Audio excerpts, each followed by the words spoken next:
Bapak dan Ibu hadirin yang dimuliakan Allah, yang terakhir, yang kelima adalah al-mughayyirat khalqallah. Mughayyirat, orang yang merubah khalqallah, ciptaan Allah subhanahu wa ta'ala. Apa itu yang dirubah? Tidak disebutkan gigi, tidak disebutkan macam-macam, maknanya semua yang sudah diberikan Allah subhanahu wa ta'ala. Lalu entah karena alasan apa dia mau robah. Kalau tanya kenapa kamu robah, menurut Imam Ibnu Hajar Al-Asqalani, menurut Imam An-Nawawi, menurut Imam Ibnul Jauzi, ketiga imam ini memberikan alasan yang sama dengan redaksi yang berbeda. Merubah itu hanya boleh karena dua. Pertama, disebabkan aib. Aib artinya tak layak. Na'udzubillah, mungkin hidungnya tak layak seperti hidung orang lain, maka dia mau buat layak seperti yang itu boleh. Yang kedua, karena lil mudawat, untuk berobat. Kalau itu tak dirubah, maka akan sakit berkepanjangan. Untuk pengobatan dan untuk tampak normal boleh. Tapi kalau sudah normal seperti manusia yang lain, kita tak boleh robah seperti bentuk yang kita mau. Mengapa? Itulah sudah pemberian Allah subhanahu wa ta'ala. Jadi kalau kita diberikan kesehatan fisik tanpa ada cacat aib, tanpa ada perlu dirubah karena dia menjadi penyakit, maka kita tak perlu robah. Terimalah apa adanya, itu pemberian Allah subhanahu wa ta'ala. Bapak dan Ibu, saudara-saudari yang dimuliakan Allah subhanahu wa ta'ala, manusia ini ketika bertambah rezeki yang diberikan Allah, bertambah kemampuan ekonomi, maka dia pun mau merubah segalanya. Tempat tinggalnya mau dia robah, kendaraannya mau dia robah, pakaiannya mau dia robah. Tak bolehkah merubah itu? Boleh, tak ada larangan, selama tak masuk dalam kategori tabzir, mubazir.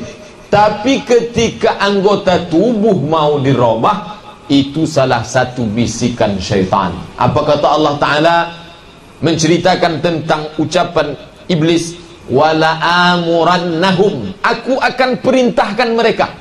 Memang disebutkan secara teks dalam Al-Quran, wala amurannahum, aku akan perintahkan mereka. Lalu apa yang diperintahkan syaitan itu?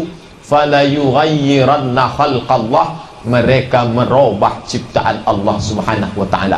Jadi kalau kita tengok ada orang merubah ciptaan Allah yang sudah diberikan Allah tanpa ada aib, tanpa ada untuk mengobati penyakit, sesungguhnya dia sudah memperturutkan perintah syaitan. Karena bunyi kalimatnya wala amurannahum, aku perintahkan mereka, fala yughayyiranna khalqallah, maka mereka merubah ciptaan Allah subhanahu wa ta'ala. Bapak dan Ibu hadirin yang dimuliakan Allah, kemajuan ilmu pengetahuan khususnya di bidang medis saat ini membuat manusia keluar dari jalur yang sudah ditetapkan Allah subhanahu wa ta'ala. Wa tilka hududullah, itulah batasan-batasan. Bahasa Melayunya itulah sempadan yang sudah dibuat Allah Ta'ala. Ketika dilompati batasan itu, wa may yata'adda hududallah, siapa yang melewati batasan yang sudah dibuat Allah, fa ulaika humuz zalimun, mereka adalah orang yang zalim. Mengapa disebut zalim? Menempatkan sesuatu tidak pada tempatnya. Kalaulah dihitung berapa biaya yang dikeluarkan untuk operasi plastik, untuk sesuatu yang tak perlu, dihitung itu kira-kira sanggup mungkin untuk membiayai anak-anak sekolah, putus sekolah, orang tak mampu dan lain sebagainya, hanya untuk memanjangkan hidung, menaikkan tulang hidung dan lain sebagainya, yang tak perlu. Disyukuri saja apa yang diberikan Allah Subhanahu wa ta'ala, selama tak ada dua unsur, tidak ada aib, tidak ada unsur bukan penyakit, maka tak boleh dirubah, sesuai dengan hadis yang kita kaji malam ini. Yang mengucapkan hadis ini Abdullah bin Mas'ud. Ketika Abdullah bin Mas'ud mengatakan Allah melaknat perempuan yang mentatu, perempuan yang minta tatu, perempuan yang mencabut bulu mata, perempuan yang menjarangkan gigi, perempuan yang merubah ciptaan Allah. Ketika dia sampaikan itu, datang seorang perempuan bernama Ummu Ya'qub. Jadi jangan Bapak Ibu bayangkan perempuan zaman Nabi itu hanya mendengar lalu sami'na wa ata'na, ya sudahlah kalau memang begitu kami terima saja, enggak. Dia ada komplainnya. Datang perempuan bernama Ummu Ya'qub. Dia katakan kepada Abdullah bin Mas'ud, "Hai Abdullah bin Mas'ud, saya dengar kamu melaknat ini, melaknat ini, melaknat ini, melaknat ini." Kata Abdullah bin Mas'ud, "Betul. Saya sudah baca Quran dari kulit ke kulit, saya tak temukan bahwa Allah melaknat perempuan yang minta tato, yang membuat tato, yang mencabut bulu mata, yang menjarangkan gigi, yang merubah ciptaan Allah. Tak ada saya temukan dalam Quran. Kamu melaknat itu dari mana dasarnya?" Kata Ummu Ya'qub. Apa jawab Abdullah bin Mas'ud? "Kamu belum baca firman Allah." Maka beliau membacakan ayat itu, surat Al-Hasyr ayat 7. Apa firman Allah? "Wa ma atakumur rasulu fakhudhuh." Apa yang diucapkan, apa yang dibawa, apa yang dijelaskan Rasul, ambil. "Wa ma nahakum anhu fantahu." Apa yang dilarang oleh Rasul, jauhi. Apa makna perdebatan antara Abdullah bin Mas'ud dengan Ummu Ya'qub, perempuan yang mendebat ini? Maknanya jangan hanya berpegang pada Quran saja. Kalau berpegang pada Quran, nanti ibu-ibu komplain ketika disampaikan hadis ini, "Pak Ustadz, saya sudah baca dari Fatihah sampai Qul a'udzu birabbin nas." Tak ada itu. Memang betul tak ada dalam Quran, tapi ada dalam hadis. Jadi fenomena orang yang mau mengingkari hadis itu sudah ada sejak zaman Abdullah ibnu Mas'ud. Dia tak percaya, tapi ketika dijelaskan, dia katakan, "Bala, oh ya betul, saya percaya dengan itu." Itu beda zaman dulu, zaman sekarang.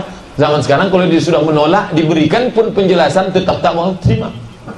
Zaman Abdullah bin Mas'ud ketika dijelaskan, oh ya betul, ada penjelasan Nabi sallallahu alaihi wasallam. Kalaulah hanya berpegang kepada Quran, maka kita tak akan sholat isya malam ini.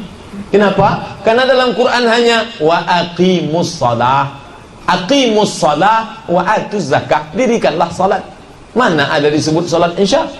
Yang ada disebutkan dalam Al-Quran adalah aqimis salata liduluki syamsi ila ghasaqil laili wa qur'an al-fajri. Liduluki syamsi, waktu subuh, kemudian waktu petang, kemudian waktu fajar. Hanya itu saja. Selain daripada itu tak ada salat. Oleh sebab itu penjelasan salat dijelaskan oleh hadis Nabi sallallahu alaihi wasallam. Al-Quran hanya menyebutkan wa atuz zakah, menunaikan zakat. Tentang berapa zakat kambing, berapa nisab zakat emas, bagaimana haulnya, itu tak ada dalam Quran.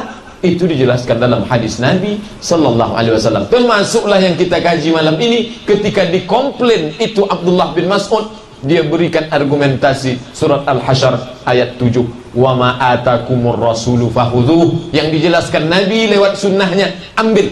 "Wa ma nahakum anhu fantahu." Yang dilarang Nabi, maka jauhi. Salah satunya yang kita kaji malam ini adalah ini dilarang Nabi, maka kita jauhi sebagai pengamalan umat Muhammad yang melaksanakan sunnah Nabi Muhammad sallallahu alaihi wasallam. Bapak dan Ibu hadirin yang dimuliakan Allah Subhanahu wa taala, itulah 5 perkara yang disampaikan oleh Abdullah ibnu Mas'ud. Beliau terima dari Nabi sallallahu alaihi wasallam. Hadis ini mengajarkan kepada kita bahwa tak cukup hanya berpegang kepada Al-Quran. Hadis ini juga mengajarkan kepada kita bahwa perempuan-perempuan zaman sahabat itu tidak hanya diam. Ketika ada yang tak berkenan, dia sampaikan pendapatnya. Bahkan kepada sahabat setingkat Abdullah ibnu Mas'ud yang begitu hebat fikihnya, tapi dia didebat oleh seorang perempuan bernama Ummu Ya'qub. Begitulah hebatnya Islam. Tak ada istilah manusia suci. Oh, mentang-mentang yang menyampaikan di sahabat Nabi lalu terima telan bulat-bulat.